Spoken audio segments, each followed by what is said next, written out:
कुठे दुखतंय ताई? या थोडस या पुढे.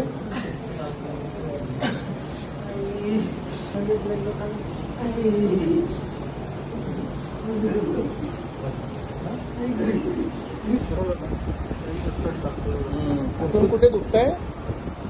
इथून पूर्ण खाली पाय. Hello friends, I am doctor Ajay Kothari.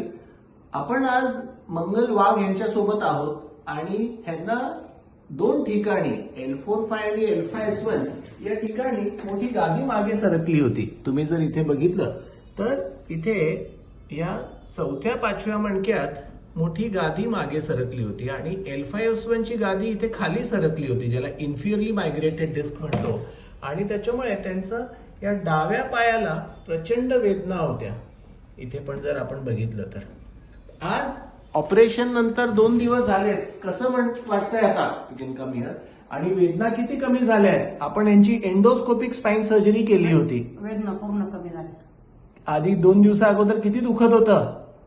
उभाच राहता येत नव्हतं. उभंच राहता येत नव्हतं. आता एकदम छान वाटतंय. छान एंडोस्कोपीचा फायदा वाटला फायदा वाटला. आणि ऑपरेशन नंतर दुखलं नाही जास्ती. नाही, तुम्ही काय सांगू इच्छिता? कारण पूर्वी जो ऑपरेशनच्या अगोदर जो त्रास होता त्याच्यापेक्षा आता ऑपरेशन झाल्यानंतर एकदमच त्याच्यात बदल झाला. आता वेदना कमी झाल्या एकदम. हा. 99% वेदना कमी हा. झाल्या.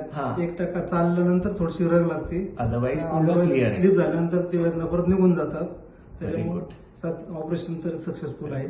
सो फ्रेंड्स, एंडोस्कोपिक स्पाइन सर्जरीचा एक फार मोठा ऍडव्हान्टेज आहे. त्याच्यामध्ये छोटे इन्सिजन असतं, चिरफाड जास्त होत नाही, रक्तस्राव जास्ती होत नाही, त्याच्यामुळे पेशंटची रिकव्हरी फास्ट होते. आणि तुम्ही एक बघितलं की ऑपरेशन अगोदर ह्यांची काय परिस्थिती होती आणि ऑपरेशन नंतर काय परिस्थिती आहे.